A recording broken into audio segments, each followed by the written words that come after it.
ხელით, მაგრამ სამწუხარო და უბედურება ის არის, რომ ხელისუფლების ნგრევას მიშა სააკაშვილის ხელით მოყვა ქვეყნის ნგრევაც. ჩვენ ვამბობდით, რომ საქართველოს მიექანება კატასტროფისკენ, საქართველოს მიექანება უსკრულისკენ, ამ უსკრულში ჩვენ უკვე ჩავარდით, ეს არის ჩვენი სამაჩაბლო და ჩვენი აფხაზეთი, მიშას ხელით გადაცემული მის ერთ-ერთ მომყვანზე რუსეთის ხელისუფლებაზე და ამავე დროს მინდა გითხრათ, რომ რუსეთის ხელისუფლება მოიყვანა მიხეილ სააკაშვილს. ერთ-ერთი მომყვანია რუსეთის ხელისუფლება.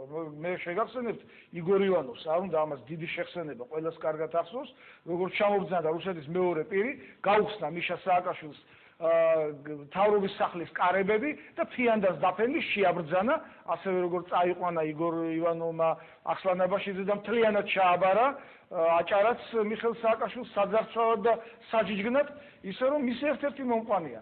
მაგრამ მისი წაყვანა რომ გადაწყვეტილია, ოპოზიცია, რა თქმა უნდა, ჩვენ მოვაწყობთ ქუჩის აქციებსაც, მიტინგებსაც, სხვათა შორის ჩვენ იმპიჩმენტის პროცესით წამოვიწყეთ, იმიტომ კი არა, რომ ჩვენ ვჯერა, რომ ვინმე მოგვიწევს პარლამენტში ამაზე ხელს.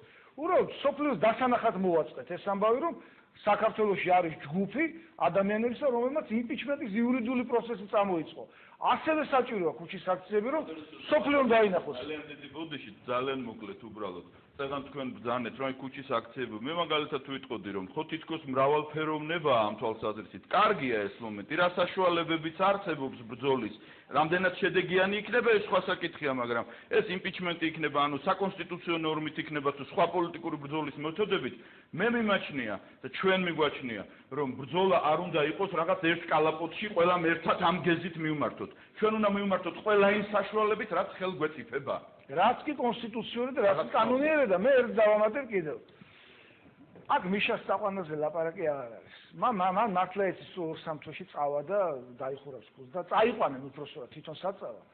აქ მეორე პროცესი დაიწყება, რა თქმა უნდა, მიშას წასვლის შემდეგ, ჩვენ არ უნდა დავუშვათ მიშა 2-ის მოსვლა.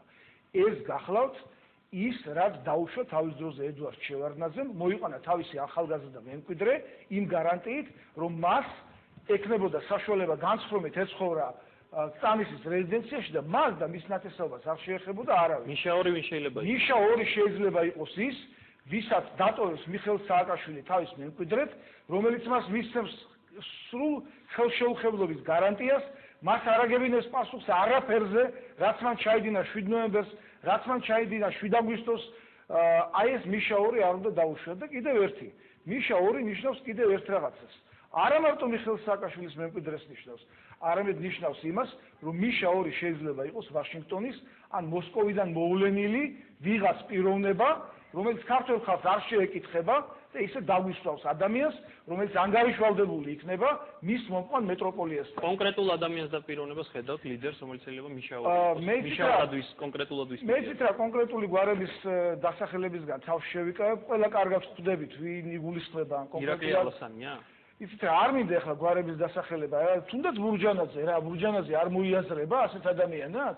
ბურჯანაძის დატოვება არ უნდა მიხეილ სააკაშვილს, რამდენი კომპრომატიც ბურჯანაძეს აქვს მიხეილ სააკაშვილზე, ორი იმდენი კომპრომატი აქვს ბურჯანაძეზე მიხეილ ანუ ერთმანეთზე საშინელი კომპრომატები აქვს. ამიტომ ყველაზე მეტად აწყობს, არ მინდა კიდევ ერთხელ ვიმეორებ გვარების დასახელება, კარგი დავასახელოთ იგივე ნოღაიდელი.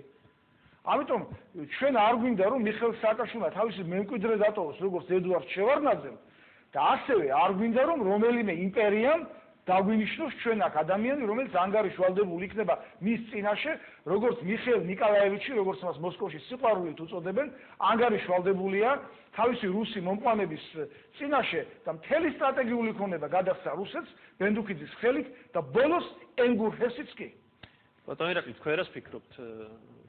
თქვენი პოლიტიკური ორგანიზაციის მოსაზრება როგორია, თქვენ აპირებთ თუ არა ამ შეთანხმებას შეუერთდეთ სამპუნქტიანს და აპირებთ თუ არა სუსხი რო დასრულდება საქართველოში ქუჩაში გამოსვლას და ქუჩის აქციებში მონაწილეობას. პირველი მინდა ვთქვა, დევესალმო მინდა ჩვენს მაყურებელს ამბოლოს ყველა ის დღესასწაული, რაც იყო ამ დღეებში, მე არ ვიცი ეს ოპტიმიზმი საიდან მოდის, რომ მიშას წაყვანა ვინმეს გადაწყვეტილი აქვს, მე ამის ნიშნებს მართალი გითხრათ ვერ ვატყობ, ალბათ ჩემი მეგობრები უფრო ინფორმირებულები არიან ამის თაობაზე. მე ვფიქრობ, რომ საქმე ბევრად უფრო რთულად არის, არ არის ასე მარტივად, რომ ახლა ვიღაცას მოგიდამა ხელს და ესე წაიყვანენ.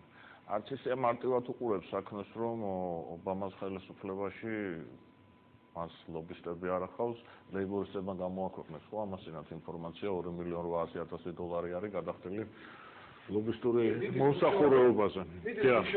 ხო, ეს არ არის პატარა თანხა და რამდენად გამოუვათ ესეთი ლეიბორისტებია, მაგრამ სტელოს არ აქვს. ვაშინგტონში ფული ბევრ რამეს ანათებს გარწმუნებ და საკმაოდ გამოსვლადი არის ეს ამბავი. მე ამაზე იმიტომ საუბრობ, რომ მე ვფიქრობ, რომ ცოტა შეცდომა იქნება ოპოზიციის მხრიდან, ჩვენი მხრიდან ასეთი მიდგომა, რომ აი ეს საკითხი გადაწყვეტილია და ეხლა ჩვენ რაღაცა საქართველოს ისევ ანტურაჟის, ქართველი ხალხი ისევ ანტურაჟის როლში ასრულებს ამ საქმეში. ჩვენ ცოტა სხვანაირად ვფიქრობ, ჯერჯერობით ჩვენ ამ დოკუმენტზე ხელი არ მოგვიწერია. და ვფიქრობ, რომ ამ სახით ამ დოკუმენტს ჩვენ ამ ეტაპზე არ შევუერთდებით. მე მინდა ძალიან მოკლედ დავაკონკრეტო, რატომ ხდება ეს, არა იმიტომ, რომ მოთხოვნებში არის რამე ისეთი, რასაც ჩვენთვის მიუღებელია. ვერ ვხედავ ამ მოთხოვნების ადრესატს. ჩვენ ვამბობთ, რომ ჩვენ მოვითხოვთ მიშას გადადგომას, ვის ვთხოვთ ამას, მიხეილ სააკაშვილის არ გადადგება, დარწმუნებული ვარ. საერთაშორისო საზოგადოებას ის ამას არ გადააყენებს. ამიტომ ვფიქრობ, რომ ოპოზიციას ცოტა სხვა ამოცანა აქვს და პირველ რიგში ჩვენგან საზოგადოება ელის პასუხს იმაზე, თუ რას ვაპირებთ, როგორ ვაპირებთ ამის გაკეთებას. ჩვენი პოლიტიკური ორგანიზაცია ვფიქრობს, რომ სწორედ ამის შეთავაზება არის დღეს მნიშვნელოვანი, იმიტომ რომ 9-ჯერ და 10-ჯერ გვაქვს სათითაოდ თითოეულ ოპოზიციურ პარტიას ალბათ ვინც აქ არის, იშვიათი გამონაკლისის გარდა მე არ ვიცი ახლა ბურჯანაძეს პარტიას ეს შეიძლება არ ეხება, ვისაც მილიონჯერ გვაქვს უკვე ნათქვამი ეს ამბავი, რომ სააკაშვილი უნდა გადადგეს. ანუ რაიმე ახალი ამ დოკუმენტით არ ითქვა. მე ვფიქრობ, რომ ეს მთელი ოპოზიცია რაღაცა ხელს აწერს, ეს უნდა იყოს რაღაც სიახლის, უფრო მეტი იმედის მომცემი საზოგადოებისათვის დავამთავრებ ალეკო თუ შეიძლება და ვფიქრობ, რომ ამ მიმართულებით უფრიანი იქნებოდა რომ წასულიყო ოპოზიცია. ამიტომ ამ ეტაპზე ჩვენ ვფიქრობთ, რომ უნდა შევთავაზოთ საზოგადოებას რა არის გასაკეთებელი იმისათვის, რომ სააკაშვილი ხელისუფლებას ჩამოვაცილოთ. მე ამას ხაზი მინდა გავუსვა, ჩამოვაცილოთ, იმიტომ რომ არანაირი პრესკონფერენციებით, არანაირი მოწოდებებით, არანაირი მიმართვებით სააკაშვილი არ გადადგება. ეს კაცი აკეთებს ყველაფერს იმისათვის, რომ ხელისუფლება შეინარჩუნოს. და კიდევ ერთი საკითხი ძალიან მნიშვნელოვანი ჩვენისათვის. ჩვენ ახლა ცოტა ფაქიზად ვუდგებით უკვე ჩვენ პოლიტიკურ ეროვნულ ფორუმზე მათ საუბარი რაღაცა დიდ ერთიანი პოზიციის დაფიქსირებას თუ დარწმუნებული არა ვართ იმაში, რომ ეს პოზიცია ბოლომდე იქნება შენარჩუნებული და მინდა ხაზი გაუსვა ერთ საკითხს. თუ ჩვენ ვიღებთ ერთობლივ პასუხისმგებლობას რაღაცა განცხადებით, მე ძალიან უნდა ვიყო დარწმუნებული იმაში, რომ ხვალ რო გათამაშეს ესეთი სცენარი, რომ ჩვენ აი ხალხი გამოვიყვანეთ, მოვითხოვეთ სააკაშვილის გადადგომა, გადმოგვიგდეს საპარლამენტო არჩევნები სააკაშვილის რეჟიმის პირობებში და გახდება ეს თუ არა ოპოზიციაში მორიგი განხეთქილების ვაშლი.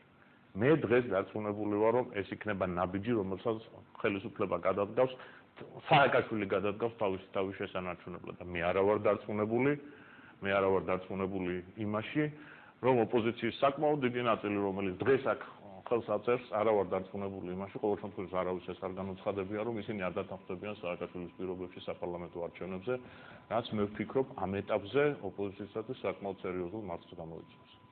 მე ამას იმიტომ საუბრობ, რომ ჩვენ პოლიტიკურ ორგანიზაციას, ეროვნულ ფორუმს არ მიაჩნია, რომ ეხლა ჩვენი ამოცანა არის იქ ჩავენაცვლოთ თორთლაძეს, თარგამაძეს, 25 კაციდან 50-მდე თუ 65-მდე გაიზარდოს ოპოზიციის წარმომადგენლობა. მე ვეთანხმები ჩემს მეგობრებს აბსოლუტურად ერთ რამეში. მთავარი პრობლემა ამ ქვეყანაში არის სააკაშვილი და თუ რაღაცაზე უნდა მოვილაპარაკოთ იმაზე, რომ სააკაშვილის თამაშის წესებით აღარსოვეს აღარ ვითამაშებ და სააკაშვილის თამაშის წესებით თამაშის წესების თავზე მოხვევის საფრთხე არის ძალიან დიდი და ჩვენ ძალიან კარგად ვხედავთ, რომ რაღაცისთვის ემზადებიან პოლიტიკური სიტუაციის გასამუხტად და ეს რაღაცა შეიძლება აღმოჩნდეს სააკაშვილის პირობებში საპარლამენტო არჩევნებში. და როდესაც ჩვენ საუბრობთ იმაზე, რომ ოპოზიციის ერთობა შეიძლება შედგეს, ოპოზიციის ერთობა მხოლოდ იმ შემთხვევაში შედგება, თუ იქნება ძალიან მყარი შეთანხმება არა მხოლოდ იმაზე, თუ ვინ უნდა იყოს სააკაშვილის შემდეგ, არამედ იმაზე, თუ რა არის გასაკეთებელი სააკაშვილის მოსაშორებლად, ეს ერთი და მეორე, რა უნდა იყოს იმის შემდეგ, როდესაც სააკაშვილს მოვიშორებთ. მე ამას იმიტომ ვამბობ, რომ კიდევ ერთხელ ჩვენ არ აღმოჩნდეთ ისეთ სიტუაციაში, რომ ბევრი ადამიანი გამოვიყვანეთ ქუჩაში, საზოგადოებამ გამოხატა თავისი დამოკიდებულება, ამითი, მაგრამ შემდეგ სააკაშვილის